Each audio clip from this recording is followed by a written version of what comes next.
Hello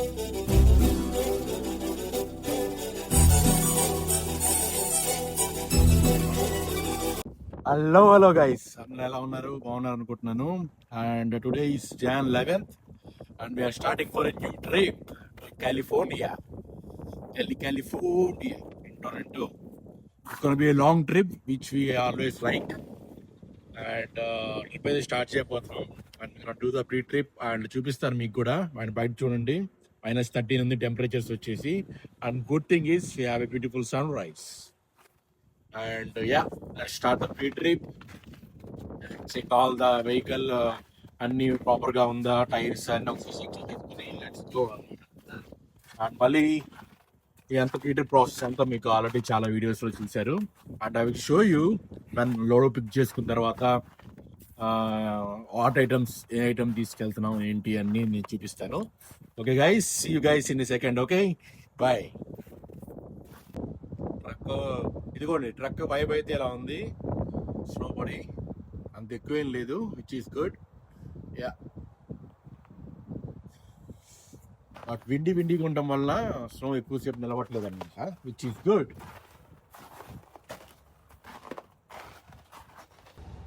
hello guys, and ఇప్పుడే trailer hook చేసుకున్నాను. మనం తీసుకెళ్ళబోతున్నాం. లోడ్ వచ్చేసి స్పాంజెస్ అన్నమాట. ఇండస్ట్రియల్ లో యూజ్ చేస్తారు, హౌసెస్ లో యూజ్ చేస్తారు కదా sponges. Hard sponges, soft, different kind of sponges అనమాట. ఒంటారియో కెనడా నుంచి కాలిఫోర్నియా కెనడాకి వెళ్ళబోతున్నాం మనం రూట్ వచ్చేసి. అండ్ బయట టెంపరేచర్స్ వచ్చేసి ఆల్మోస్ట్ -15 అలా పెరిగినాయి. అండ్ ఫ్లఫీ స్నో మొత్తం బయట స్టార్ట్ అయింది హెవీగా. స్నో ఇందాక జస్ట్ విండ్ మాత్రమే ఉంది, బట్ స్నో అయితే ఇచ్చి పడేస్తుంది ఇప్పుడైతే.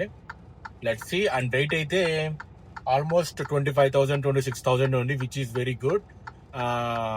Not so great and not so bad. Equal control చేయొచ్చు ఎంత విండ్ వచ్చినా. ఐ మీన్ ఈ స్నోయి కండిషన్స్ కి not a big deal.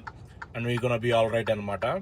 And let's go guys, let's go and let's start our trip starting on Jan 11th. See you on the road buddies, bye. So ఈ border వచ్చేసి ambassador bridge అంటారు అనమాట. ఇప్పుడే border crossing అవ్వబోతున్నాం మనం. So ఇందాక మనం start అయినప్పుడు -13 అలా ఉంది కదా, ఇప్పుడు +3కి వచ్చింది టెంపరేచర్స్ వచ్చేసి, విచ్ ఈస్ గుడ్. విండ్ ఏం లేదు, అంత ప్రాపర్ గానే ఉంది. ఇక్కడ మన వైపు ఒంటారియో వైపు ఏమో full snow and heavy winds ఉన్నాయి. -15కి వెళ్ళింది ఫస్ట్ స్టార్ట్ అయినప్పుడు, -13, తర్వాత -15 దాకా వెళ్ళింది temperature. It's called ambassador bridge, Detroit bridge అని కూడా అంటారు. బాగా బిజియెస్ట్ బ్రిడ్జ్ ఇన్ కెనడా ఇది. వాటర్ మీకు అంతా కనిపించదు గారు ఇక్కడ నుంచి. వ్యూ చాలా బ్యూటిఫుల్గా ఉంటుంది సమ్మర్ లో. ఇప్పుడు కూడా చాలా బాగుంటుంది, బట్ ఎక్కువ షిప్స్ అన్ని ఏం తిరగవు కదా. అంటే ఐ మీన్ లోకల్ పీపుల్ అందరూ షిప్ ఫిషింగ్ కి అన్నిటికీ వస్తారనమాట. సమ్మర్ టైంలో అయితే కనిపిస్తూ ఉంటారు, మొత్తం స్కీ బోట్స్ అన్ని వేసుకొచ్చి ఫిషింగ్ లో అన్ని చేస్తూ ఉంటారు. I will show you clearly అనమాట. We entered the USA, United States of America. Take the exit on the right.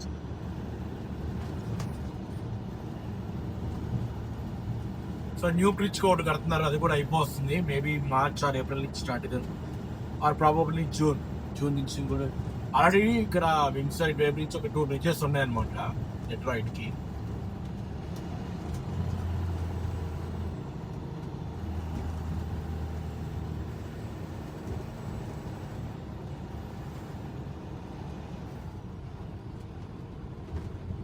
So ఇక్కడ మీరు క్లియర్ గా చూడొచ్చు, ఆ లెఫ్ట్ సైడ్ ఉన్నాయి కదా, ఓపెన్ లెఫ్ట్ సైడ్ ఉన్నాయి కదా, ఇవన్నీ 4 కార్స్ అనమాట. కార్లో వచ్చినప్పుడు మనం అలా వెళ్ళాలి.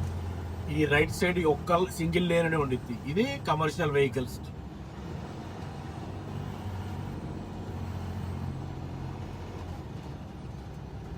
సో ఆ లెఫ్ట్ లైన్ కనిపిస్తుంది కదా, అక్కడ అన్ని కార్స్ అన్నమాట. అవి ఎప్పుడు పెద్ద ట్రాఫిక్ ఉండదు, అన్లెస్ మేబీ ఏమన్నా సూపర్ హాలిడే కానీ లాంగ్ వీకెండ్ కానీ అలా స్పెషల్గా ఏమైనా ఉంటే తప్పితే పెద్ద బిజీ ఏమి ఉండదు. Take the ramp ahead.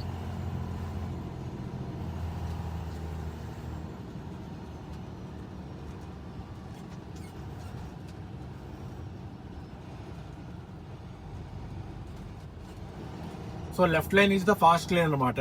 అది ఫాస్ట్ కార్డ్ ఉన్న యాక్సెస్ ఉన్న వాళ్ళకి మాత్రమే డైరెక్ట్గా వెళ్ళిపోవచ్చు, ఆ ఫాస్ట్ కార్డ్ చూపించి వెళ్ళిపోవచ్చు అనమాట. సో మనం తీసుకెళ్లే లోడ్ బట్టి ఉండిద్ది అనమాట, అది ఫాస్ట్ కార్డా కాదా, యాక్సెస్ ఉందా లేదా అని. సో ఇవాళ బార్డర్ సండే కదా, అసలు పెద్ద బిజీ లేదు. అండ్ చాలా మంది ఇది కాస్ట్ పెంచేశారు కదా, అందరూ సార్నియా బార్డర్కి వెళ్తారు అనమాట most of the people. So ఇది ఎక్కువ బిజీ ఉండట్లేదు.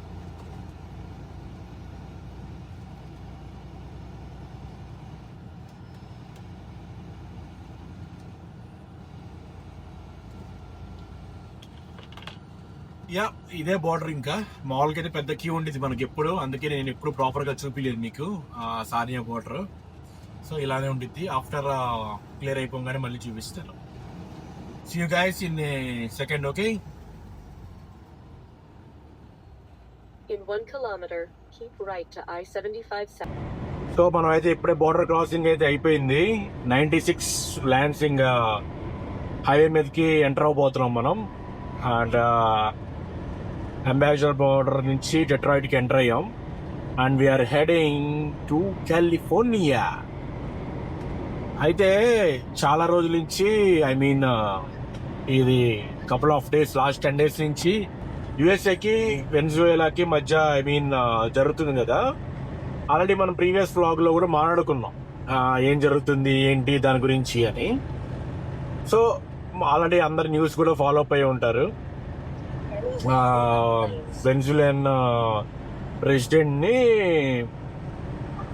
యుఎస్ గవర్నమెంట్ కమాండర్స్ వెళ్ళి మొత్తం ఎత్తుకుని వాళ్ళ వైఫ్ని వాడిని మొత్తం తీసుకుని యుఎస్ఏకి వచ్చేసారనమాట. అండ్ వాళ్ళకి ట్రైల్ యుఎస్ఏలోనే కనెక్ట్ చేస్తున్నారు.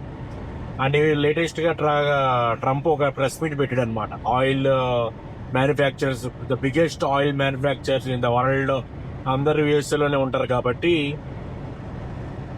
మోస్ట్లీ వాటి హెడ్ క్వార్టర్స్ అన్ని యుఎస్లోనే ఉంటాయి కాబట్టి ఒక మీటింగ్ లాగా, ఒక ప్రెస్ కాన్ఫరెన్స్ లాగా పెట్టానమాట.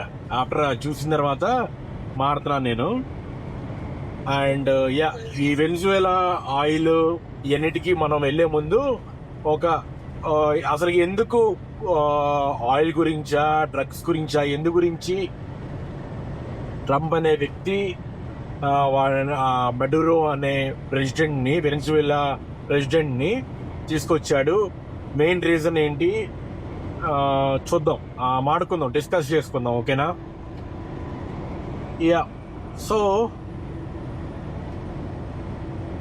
యుఎస్లో లైట్ క్రూడ్ ఆయిల్ అనేది మ్యానుఫ్యాక్చర్ చాలా రిజర్వ్స్ చాలా ఎక్కువ ఉన్నాయన్నమాట. భయంకరమైన రిజర్వ్స్ ఉన్నాయన్నమాట యుఎస్ఏలో కానీ కెనడాలో కానీ ఎన్ని చోట్ల ఎక్కువ ఆయిల్ రిజర్వ్స్ ఉంటాయి. అన్నిటికన్నా Middle East and South Korea ఇలా different parts of the continent లో ఆయిల్ అనేది రిసోర్సెస్ చాలా ఎక్కువ ఉన్నాయి. చాలా తక్కువ కంట్రీస్ మాత్రమే ఆయిల్ రిజర్వ్స్ ఉన్నాయి. గట్టి చెప్పాలంటే ఒక 10 కంట్రీలు అని చెప్పొచ్చు. సో దాంట్లో అన్నింటికన్నా ఎక్కువ వెనిజువేలాకి చాలా ఎక్కువ ఆయిల్ రిజర్వ్స్ ఉన్నాయన్నమాట. ఆల్మోస్ట్ 20 ట్రిలియన్ కాదు, 20 ట్రిలియన్ ఎంతో రిజర్వ్స్ ఉన్నాయి. ఆల్మోస్ట్ 300 మిలియన్ బ్యారెల్ ఎంత ఆయిల్ అనేది ఉందన్నమాట. సో అక్కడ వెనిజువేలాలో అంతా ఉండేది ఆయిల్ క్రూడ్ ఆయిల్. అంటే ఇప్పుడు మనం డీజిల్, పెట్రోల్ అన్నీ తీస్తారు కదా, దాంట్లో క్రూడ్ ఆయిల్లో చాలా టైప్స్ ఉంటాయి అన్నమాట. లైట్ అని, హెవీ అని, స్వీట్లో సల్ఫర్ అని, అండ్ సౌర్ హై సల్ఫర్, ఇలా డిఫరెంట్ టైప్స్ ఆఫ్ ఆయిల్స్ అనేవి ఉంటాయి అన్నమాట. దాంట్లో గ్రేడ్స్. సో యుఎస్లో ఎక్కువ ప్రొడ్యూస్ అయ్యేది లైట్ స్వీట్ క్రూడ్ ఆయిల్ అని ఉండిద్ది అనమాట. సో దానికి తగిన మిషన్స్, అంత లేటెస్ట్ మిషన్స్ వీళ్ళ దగ్గర లేవు. ఎప్పుడో వీళ్ళు మ్యానుఫ్యాక్చర్ చేసిన మిషన్స్ అన్నీ ఏంటి, హై క్రూడ్ ఆయిల్ని మ్యానుఫ్యాక్చర్ చేయడానికి. అంటే వాట్ ఎవర్ మిడిల్ ఈస్ట్లో కానీ, వెనిజువేలాలో కానీ, కెనడాలో కానీ ఇలా వీళ్ళు ఇంపోర్ట్ ఉంటారు అనమాట. డిఫరెంట్ మెక్సికో నుంచి కానీ, ఈ 4-5 మేజర్ కంట్రీస్ నుంచి వీళ్ళు ఆయిల్ ఇంపోర్ట్ చేసుకుంటారు. దాన్ని వీళ్ళు రిఫైనరీ యూనిట్లో మొత్తం మార్చుకుని వాళ్ళు డీజిల్కి, పెట్రోల్కి ఇలా డిఫరెంట్ ట్రాన్స్పోర్టేషన్కి సంబంధించింది కానీ అన్నిటికీ యూజ్ చేసుకుంటారు యుఎస్ఏ వాళ్ళు. యుఎస్ఏలో చాలా ఆయిల్ రిజర్వ్స్ ఉన్నాయి. కాకపోతే ఆ లైట్ క్రూడ్ ఆయిల్ని మ్యానుఫ్యాక్చర్ చేసే అంత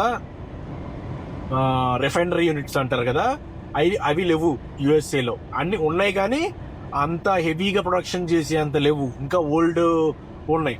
సో వెనిజువేలా నుంచి, మెక్సికో నుంచి, కెనడా నుంచి వీళ్ళ major middle east Arab countries నుంచి వీటి దగ్గర నుంచి మెజారిటీ ఆఫ్ ద వీళ్ళ ఎక్స్పోర్ట్స్ అన్నీ ఉంటాయి అన్నమాట. ఆయిల్ తెచ్చుకుని వీళ్ళు ఆ లైట్ క్రూడ్ ఆయిల్ని మొత్తం మ్యానుఫ్యాక్చర్ చేయడం కల్లా బయట నుంచి కొనుక్కొచ్చుకుని చేసుకోవడం అదొక ఈజీ పద్ధతి. అండ్ ఆల్సో వీళ్ళ దగ్గర రిసోర్సెస్ కావాలనే చేయరు, ఎందుకంటే మొత్తం వరల్డ్లో ఆయిల్ మొత్తం అయిపోయినా కానీ యుఎస్ఏలో లాస్ట్కి ఉండాలి అని ఒక ఎనర్జీ సఫిషియెంట్గా ఉండాలని ఒక ఉద్దేశం. అదొక మెయిన్. ఎందుకంటే ఇక్కడ ట్రాన్స్పోర్టేషన్ ట్రైన్స్లో చాలా తక్కువ అనమాట. మనలా వేరే కంట్రీస్లో, ఏషియన్ కంట్రీస్లో లైక్ కంపేర్ టు జపాన్ కానీ, చైనా కానీ ఇలాంటి కంట్రీస్తో కంపేర్ చేసుకుంటే ఇక్కడ ఎలక్ట్రిక్ యూజేజ్ అనేది చాలా తక్కువ అనమాట. ఐ మీన్ సో ఇక్కడ ఎక్కువ డీజిల్ అండ్ ప్రతి ట్రక్స్ కానీ ఎక్కువ లోకల్ ట్రాన్స్పోర్ట్కి అండ్ పీపుల్ కూడా ఎక్కువ కార్ కన్సంప్షన్ కూడా ఎక్కువ కదా, అందుకని ఎక్కువ majority of the people petrol and diesel, ఇక్కడ గ్యాస్ అంటారు, గ్యాస్ అండ్ డీజిల్ అంటారు, ఇక్కడ ఎక్కువ యూజ్ చేస్తారు అనమాట. అదొక డిఫరెంట్ సబ్జెక్ట్. ఎందుకని ఇక్కడ ఎక్కువ డీజిల్ ఎన్ని ఎక్కువ, అదొక డిఫరెంట్ సబ్జెక్ట్. దాని గురించి సపరేట్ మాట్లాడుకున్నాం. ఇవాళ ఓన్లీ దీని గురించి ఏంటంటే వెనిజువేలాని వాళ్ళ ప్రెసిడెంట్ని ఎందుకు తీసుకురావాల్సి వచ్చింది ఏంటి, దాని గురించి వరకు మాట్లాడుకున్నాం. ఈ ఆయిల్ ఇక్కడ సో వీళ్ళు కన్జ్యూమ్ ఇక్కడ ఉన్న బావుల్లో నుంచి ఆయిల్ తవ్వి వాళ్ళు ప్రొడక్షన్ చేసి వాళ్ళు చేసుకోవటం కన్నా బయట నుంచి చీపర్గా దొరుకుతున్నాయి కాబట్టి వీళ్ళు బయట నుంచి ఆయిల్ తెచ్చుకుంటున్నారు చీపర్ రేట్కి. అదొక one of the reason. And 1940s నుంచి యుఎస్ఏలో ఉన్న షెల్ కంపెనీ ఓనర్స్, అంటే ఎవరైతే ఈ ఆయిల్ కంపెనీ ఓనర్లు ఉన్నారో వరల్డ్లో ద బిగ్గెస్ట్ ఓనర్స్, ఆయిల్ వీళ్ళేంటి వెనిజువేలా లాంటి కంట్రీస్కి వెళ్ళి ఆయిల్ ఉందని ఫస్ట్లో తెలియవు కదా, ఇప్పుడంటే తెలిసింది ఎంత ఉందని ఏ కంట్రీస్లో ఉందని. వాళ్ళు రీసోర్సెస్ పెట్టారన్నమాట. కొన్ని వందల, ఒక 400, మీకు మన ఇండియన్ కరెన్సీలో చెప్పాలంటే కొన్ని ఈచ్ ప్లేస్లో ఒక 400-500 కోట్లు పెట్టి రీసెర్చ్, అంటే ఆయిల్ ఎక్కడ దొరికిద్ది, జస్ట్ మనం కంప్యూటర్లో ఇలా నొక్కేసి దొరకదు కదా. సో వీళ్ళందరూ ఆ రీసెర్చ్, ఈ పెద్ద పెద్ద కంపెనీస్ అందరూ వెళ్ళి సౌత్ అమెరికా వెళ్ళి అంతా ఆయిల్ రీసెర్చ్ కని వాళ్ళు అమౌంట్ స్పెండ్ చేశారు. సో ఏ కంట్రీలో ఎక్కడ దొరుకుతుంది, అరబ్లో దొరుకుతుందా, అలా చాలా వందల వేల కోట్లు స్పెండ్ చేశారు. ఆ స్పెండ్ చేసిన తర్వాత ఓకే ఇక్కడ ఆయిల్ ఉంది, పుష్కలంగా ఉంది, high quality of crude oil ఉంది, ఇది మనము ఎక్స్పోర్ట్ చేసుకోవచ్చు, మనం డ్రిల్లింగ్ చేయొచ్చు, స్టార్ట్ చేయొచ్చు, దాన్ని మళ్ళీ ఇంప్యూరిటీస్ ఇవన్నీ తొలగించేసి మనము రిఫైనరీ యూనిట్ల ద్వారా ఇక్కడ స్థాపించి చేయొచ్చు అని రీసెర్చ్ చేయడానికి చాలా ఖర్చు పెట్టారు అనమాట. సో 1930s 1940s నుంచి స్టార్ట్ చేశారు బిజినెస్. అప్పటి నుంచి ఆయిల్ అనేది ఎక్స్పోర్ట్ చేసి వాళ్ళు గవర్నమెంట్ లీజ్ రాసుకుని ఇద్దనమాట. అక్కడ లోకల్ వెనిజువేలన్ గవర్నమెంట్లో కానీ వీళ్ళతో కానీ ఒక ఆల్మోస్ట్ ఒక 100 years 200 years లీజ్ రాసుకుని కంపెనీస్ అక్కడ పీపుల్కి గవర్నమెంట్కి వీటికి ట్యాక్స్ ఇంత పే చేస్తాం, ఇది చేస్తాము, అండ్ ఇక్కడ ఎంప్లాయ్మెంట్ క్రియేట్ చేస్తాము, ఇలా అన్ని మొత్తము రూల్స్ అన్ని సెట్ చేసుకుంటారు అనమాట. సో మెల్లమెల్లగా 19th century అంతా బాగానే జరిగింది.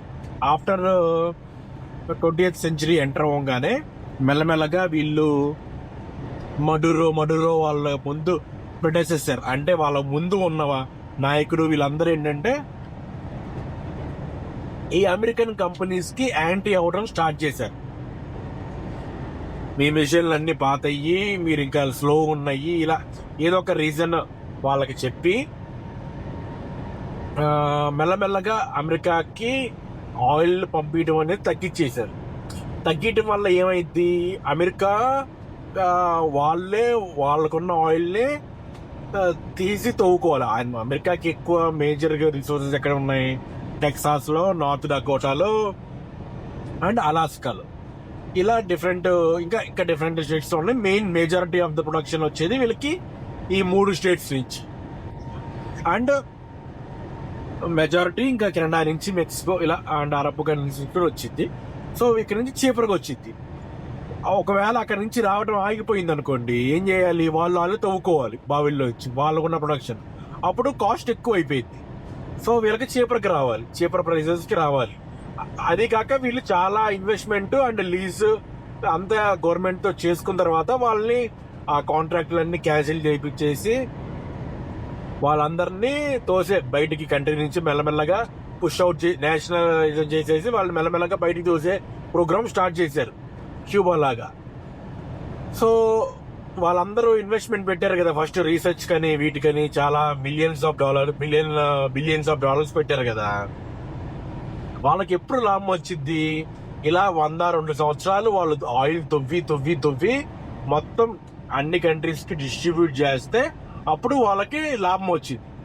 ఈ మధ్యలో ప్రాసెస్ లో ఉన్నప్పుడు ఈ గవర్నమెంట్స్ ప్రెసిడెంట్స్, వెనిజులన్ ప్రెసిడెంట్స్ ఎవరైతే ఉన్నారో 20th సెంచరీ తర్వాత నుంచి ఆఫ్టర్ 2005 నుంచి ఎక్కువ అయిపోయింది అనమాట. అన్ని అమెరికన్ కంట్రీస్ అదే బిజినెస్ అన్ని బ్యాన్ చేసేసి లీజులు అన్ని అయిపోయినాయి అని చెప్పి మెల్లగా పంపించడం స్టార్ట్ చేశారు.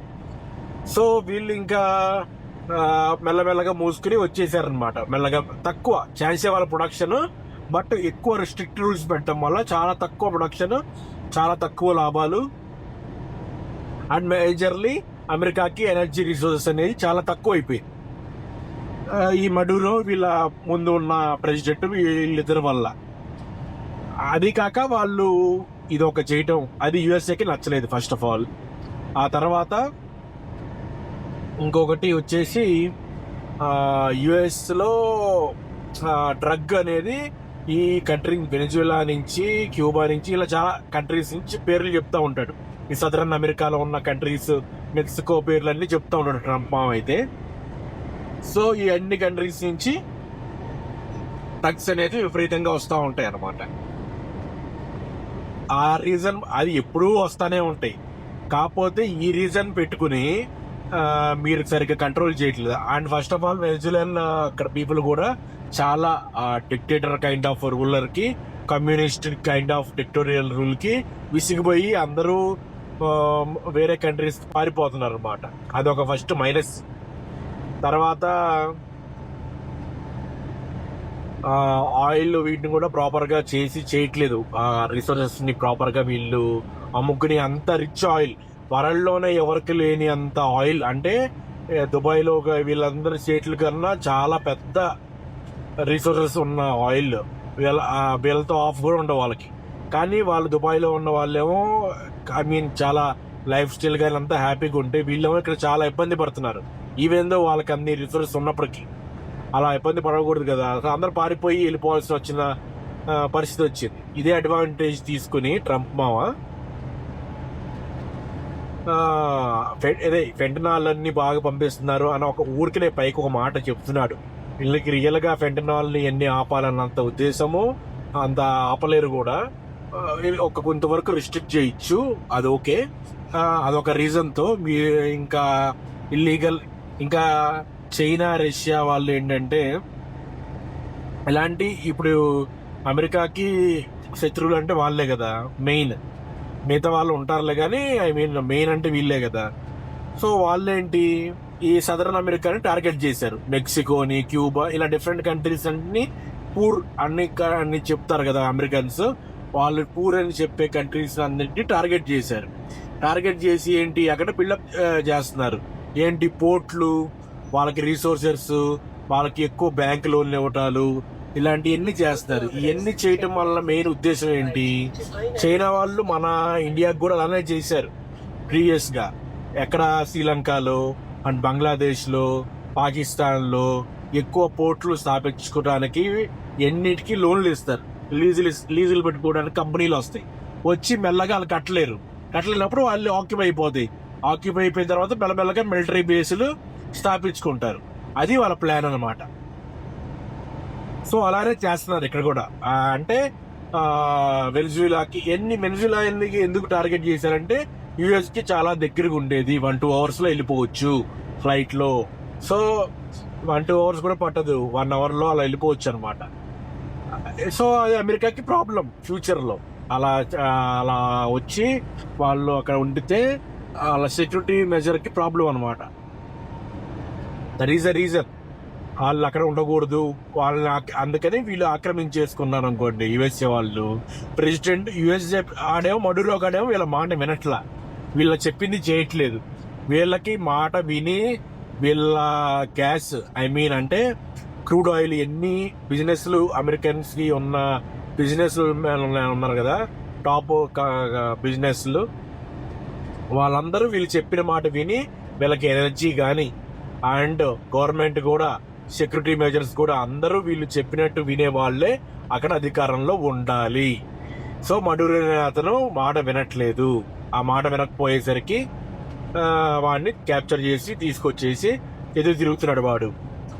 అందుకని తీసుకొచ్చేసారు. అది రీజన్.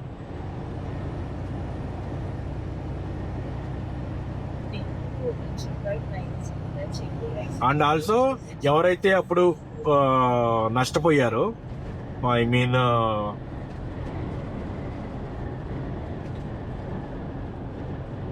ఫుల్గా ఈ ప్రాసెస్ లో, ఐ మీన్ ఇక్కడికి వచ్చేసి షెల్ కంపెనీ ఓనర్స్ వాళ్ళందరికీ ఇప్పుడు ట్రంప్ వల్ల బెటర్ అవుతారు అనమాట.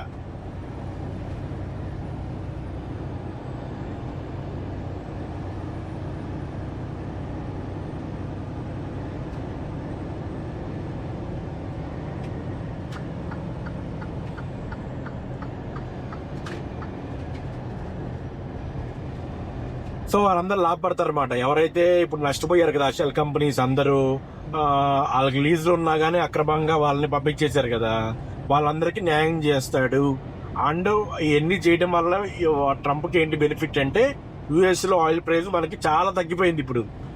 భయంకరమైన అంటే ఒక $20కే $23 కారు నిండిపోయేది. ఒకప్పుడు ఆల్మోస్ట్ $40 $45 అయ్యే గ్యాస్ నీకు $23కే ట్యాంక్ నిండి, $20 నుంచి $25 ట్యాంక్ నిండిపోతుంది. అంటే పీపుల్ హ్యాపీ అంటే నెక్స్ట్ గవర్నమెంట్ కూడా హ్యాపీ అనమాట. నెక్స్ట్ కూడా రిపబ్లికన్సే వస్తారు. ఇదంతా గేమ్, పొలిటికల్ గేమ్. అది మెయిన్ రీజన్. మెయిన్ ఇష్యూ ఏంటంటే వీళ్ళకి ఆయిల్ చీప్గా రావాలి. అప్పుడు వీళ్ళు లోకల్ మార్కెట్లో తక్కువగా డీజిల్ కానీ గ్యాస్ కానీ తక్కువ రేట్లకు ఇవ్వచ్చు. దానివల్ల గవర్నమెంట్కి మంచి పేరు వచ్చింది. ఆ సెకండ్ థింగ్ సెక్యూరిటీ కన్సర్న్. చైనాను అండ్ రష్యా వాళ్ళు బోర్డర్లో వెనిజులా, సౌత్ అమెరికాలో ఉన్న బోర్డర్స్ అన్నింటిలో ఆక్యుపై చేస్తున్నారు. అమెరికా పవర్ లాస్ట్ రెజిమ్లో, బైడెన్ రెజిమ్లో బాగా వీక్ గా ప్రొజెక్ట్ అయిపోయారు అనమాట. నెంబర్ 1 సూపర్ పవర్ వల్ల జోక్ అయిపోయింది. So Trump make America great again ఈ ప్రోగ్రామ్ వల్ల మళ్ళీ అమెరికా పవర్ ఏంటి చూపించాలి వరల్డ్ అని చెప్పి తన మొత్తం ఈ American continent, north American continent లో అన్నిటికన్నా సూపర్ పవర్ కానీ ఈవెన్ వరల్డ్ లో సూపర్ పవర్ అమెరికా ఒకటే. మిగతా ఉన్న కెనడా కానీ మెక్సికో అన్ని week countries well compared to America. So ఈ అన్ని బోర్డర్స్ ని స్ట్రాంగ్ చేస్తున్నాడు, అందరికీ ధమ్కీలు ఇస్తున్నాడు. This is what is happening.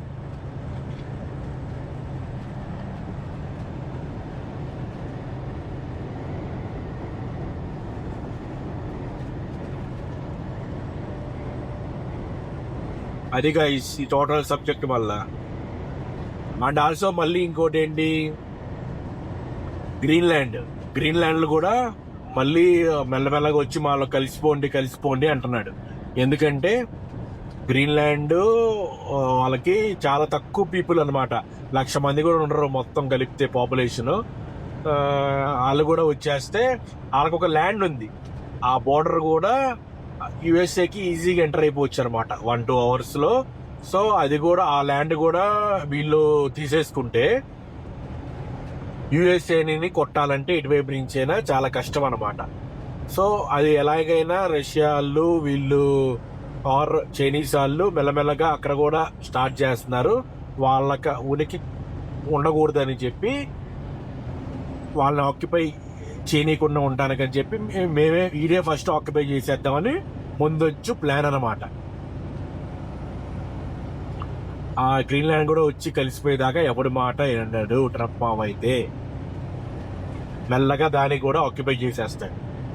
And అలానే సౌత్ అమెరికాలో క్యూబా ఇలా డిఫరెంట్ అన్ని కంట్రీలకి ధమ్కీలు ఇస్తున్నాడు ఫుల్. అండ్ ఇరాన్ కూడా స్టార్ట్ అయిందిగా అల్లరిలో అక్కడ అంతా, వాళ్ళకు కూడా ధమ్కీ ఇచ్చాడు, మేము కూడా మిసైల్స్ పంపుతాం అన్నట్టుగా.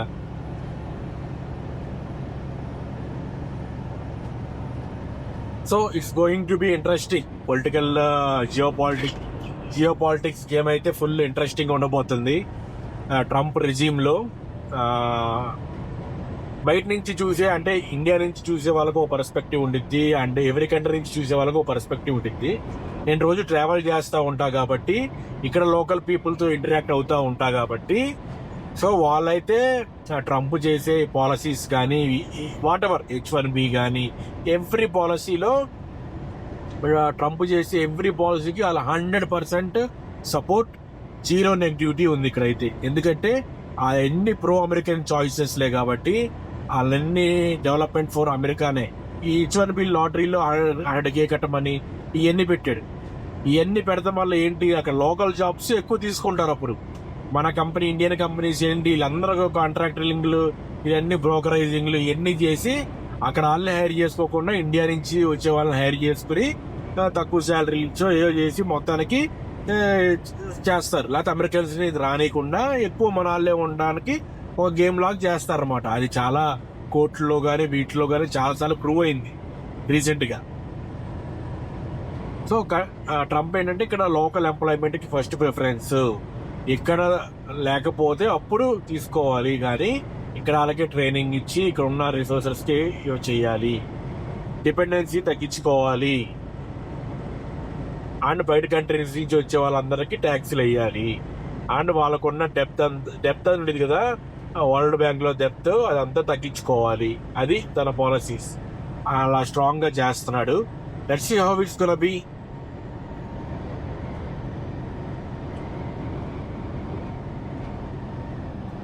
విండ్ అయితే చాలా హెవీగా ఉంది. ట్రక్ మీకు అర్థమవుతుందో లేదో మూమెంట్ నాకు తెలియదు. విండ్ అయితే చాలా హెవీగా ఉంది, ఆల్మోస్ట్ 40 కిలోమీటర్స్ per hour ఎంత అవుతుంది.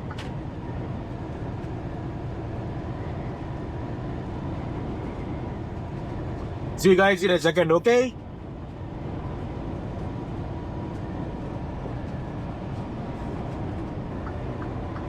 సో మనమైతే ఇప్పుడు ఇల్లాయిస్ దగ్గర ఉన్నాం.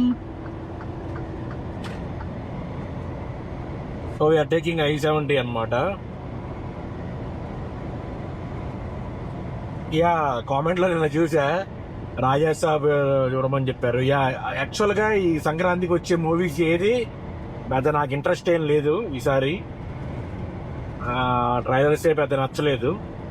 లాస్ట్ ఇయర్, అంత ముందు ఇయర్, అంత లాస్ట్ 3-4 ఇయర్స్ అంత ముందు కూడా లాస్ట్ 4-5 ఇయర్స్ నుంచి ఎవ్రీ సంక్రాంతి బ్రేక్ తీసుకుని ఎవ్రీ మూవీ ప్లాన్ చేసుకుంటా అనమాట. ఎవ్రీ మూవీ ఏదో ఇంట్రెస్టింగ్ మూవీయే వస్తూ ఉండయి. బట్ ఈసారి నాకు ట్రైలర్సే పెద్ద ఏం నచ్చలేదు ఒకటి కూడా. This is the first Sankranti I guess నేను ఒక్క సినిమా కూడా థియేటర్లో చూడను. After like 8 or 9 years, I think 10 ఇయర్స్గా లాస్ట్ స్ట్రెచ్ 10 or 15 ఇయర్స్ నుంచి ఎవ్రీ సంక్రాంతి ఒక 2-3 మూవీస్ చూడటం ఒక ఆనవాయితీ. బట్ ఈసారి ఒక్క ఇంట్రెస్టింగ్ మూవీ కూడా లేదు. ఐ థింక్ ఇవాళ వాళ్ళ శివ వరప్రసాద్ మూవీ చిరంజీవిది, ఆబ్వియస్లీ అదే హిట్ అయింది అనుకుంటున్నా అన్ని మూవీస్ అన్నిట్లోకి. ఎందుకంటే అనిల్ రావుపూడి కాబట్టి. అనిల్ రావుపూడి అండ్ రాజమౌళి ఫ్లాప్స్ లేని డైరెక్టర్స్, ఓన్లీ ఫ్లాప్ లేని డైరెక్టర్స్ ఇన్ టిఎఫ్ఐ. ఫస్ట్ లో బాగానే ఉండే పటాస్ అండ్ సుప్రీం వరకు, ఈవెన్ F1 కూడా ఓకే చూడొచ్చు ఒకసారి. బట్ ఆఫ్టర్ దాట్ నాకు అంత ఇంట్రెస్టింగ్ ఏం అనిపించలే సినిమాలు అయితే అనిల్ రావుపూడి. బట్ సినిమాలు ఎలా ఉన్నా కానీ బయట మంచి పాజిటివ్ పర్సన్, మంచి చిల్ పర్సన్. ఇంటర్వ్యూలో వీటిలో చూస్తూ ఉంటాం కదా, అసలు నెగిటివ్ కానీ ఏం తీసుకోకుండా ఫుల్ చిల్గా ఆడియన్స్ ఎవరో తెలుసుకుని సినిమాలు ఇస్తాడు.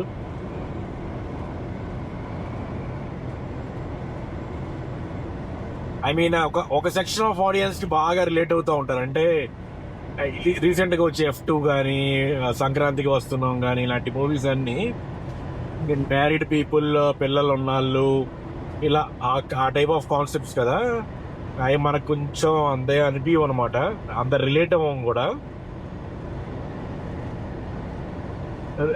రీసెంట్ గా మలయాళం మూవీ ఒకటి చూశాను, EKO ఎకో అని. అది చాలా బాగా నచ్చింది, మంచి డిఫరెంట్ కాన్సెప్ట్ అండ్ చాలా బాగుంది. నాట ఎండింగ్ ట్విస్ట్ అయితే అదిరిపోయింది. అండ్ నెట్ఫ్లిక్స్ లో దీంట్లో ఉండి చూడండి, don't miss that movie.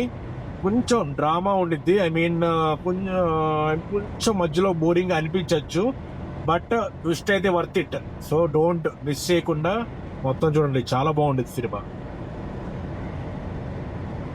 And ఇంకా నెక్స్ట్ రౌతయ్యేది అనుకుంటా, అది ట్రైలర్ అంతేమనిపిలా. శర్వానంద్ ఒకటి ఉంది, నారి నారి నడుము నారి అనుకుంటా, అది ఒకటి ఉంది.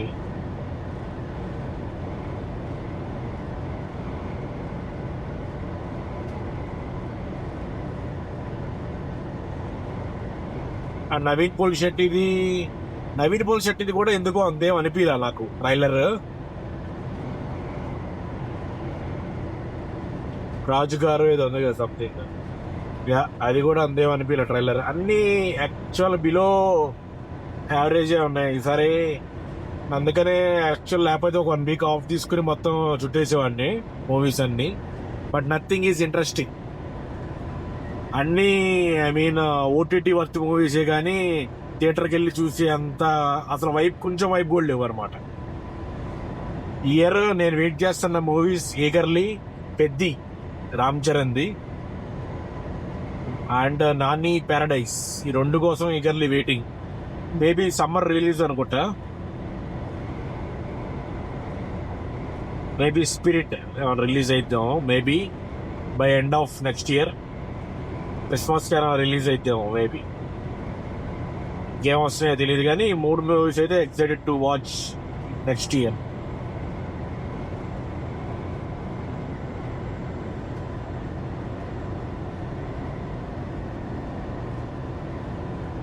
టాక్సిక్ ట్రీజర్ వచ్చేది, అది బాగానే ఉంది, డిఫరెంట్గా ఉంది.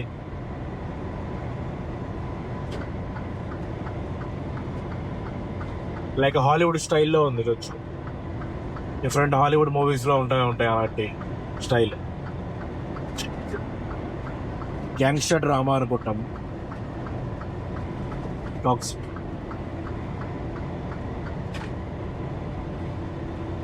So we're in nearby Illinois, తర్వాత డావెన్పోర్ట్ వరకు అయోవా వెళ్తాం అనుకుంటా, తర్వాత నెబ్రాస్కా అండ్ కొలరాడో, యూటా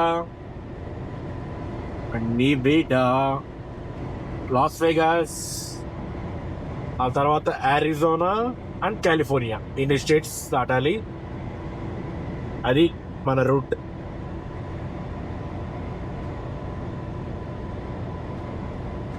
సాపాటు ఎటు లేదు పాటైనా పాటు బ్రదర్, రాజధాని నగరంలో నాది బ్రదర్, స్వతంత్ర దేశంలో చావు కూడా పెళ్లి లాంటిదే brother. Okay guys, see you in the next one. Okay, bye by.